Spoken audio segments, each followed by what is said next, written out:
چونکہ پاکی ناپاکی میں ہمارا اتنا دھیان نہیں ہوتا، اس لیے پھر ہمیں نبی علیہ السلام کی زیارت نہیں ہوتی۔ بہت سارے لوگ یہ کوشچن پوچھتے ہیں کہ جی اتنے سالوں سے ہم کوشش کر رہے ہیں کہ ہمیں نبی علیہ السلام کی زیارت نصیب ہو، مگر نہیں ہوتی۔ عام طور پہ جو ہم نے بزرگوں سے سنا ہے اس کی دو وجوہات ہوتی ہیں، ایک نگاہ ناپاک ہوتی ہے اور ایک بدن یا کپڑے ناپاک ہوتے ہیں، جس کی وجہ سے زیارت سے محروم ہو جاتے ہیں۔ اگر ان دو چیزوں پر محنت کریں تو اللہ تعالیٰ زیارت نصیب جلدی فرما دیں گے۔ نگاہ کا بہت زیادہ پرہیز کریں، 100% پرہیز کریں گے تو اللہ تعالیٰ کی طرف سے پھر نبی علیہ السلام کی زیارت والی سعادت نصیب ہو جائے گی۔ میرے والدین چونکہ شروع سے ہی نیکی کی زندگی گزارنے والے تھے، تو میں نے تذکرۃ الاولیاء کتاب 5ویں کلاس میں پڑھی تھی۔ 5ویں کلاس کے بچے کو تو ابھی کنسیپٹ بھی نہیں ہوتا، مگر مجھے والد صاحب نے وہ کتاب لا کر دی کہیں سے، تو میں نے اس میں اللہ والوں کے واقعات پڑھے تو دل میں بڑا شوق ہوا کہ مجھے بھی اس لائن پہ چلنا ہے اور اللہ والوں کی لائن پہ آگے بڑھنا ہے۔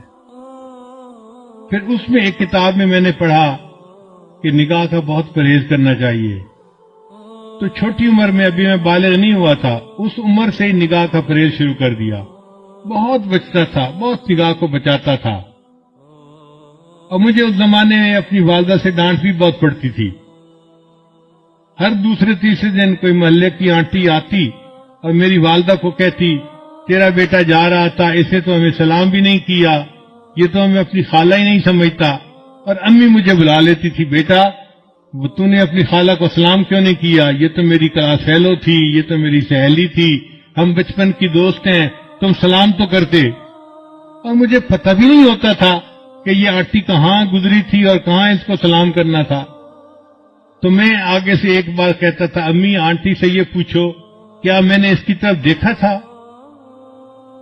تو جب امی پوچھتی تو پھر وہ آنٹی کہتی، ہاں یہ تو یوں کر کے چلتا ہے، سر اس کا نیچے لگا ہوتا ہے، زمین کے علاوہ تو کچھ دیکھ نہیں رہا ہوتا، اس نے کہا اس کو۔ میں نے کہا امی مجھے یہ بھی نہیں پتا میرے پاس سے مرد گزرا ہے یا عورت گزری ہے، میں کس کو سلام کرتا؟ تب جا کے میری جان چھوٹتی تھی۔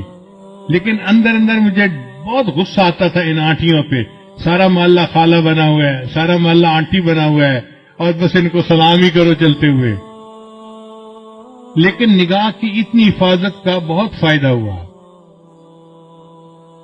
مجھے آتے جاتے جوتوں کی آواز سے پتہ چلتا تھا کہ قریب سے کون گزر رہا ہے۔ عام طور پہ مردوں کے جوتوں کی آواز اور ہوتی ہے اور عورتوں کے جوتوں کی آواز ڈیفرنٹ ہوتی ہے۔ اس سے اندازہ ہو جاتا تھا کہ قریب سے گزرا کون ہے، ورنہ کپڑا بھی نہیں دیکھتے تھے کہ قریب گزرنے والا کون تھا۔ اتنی نظر کی حفاظت کرنی ہوتی تھی۔ اس پر اللہ رب العزت نے پھر جو مہربانیاں کی وہ اب کیا بتائیں آپ کو۔ ہمارے ایک ساتھی ہیں لاہور کے، ایک دن مجھے کہنے لگے کہ میں آپ کو ایک بات بتاؤں، مجھے حضرت نے بتائی۔ میں نے کہا بتائیں۔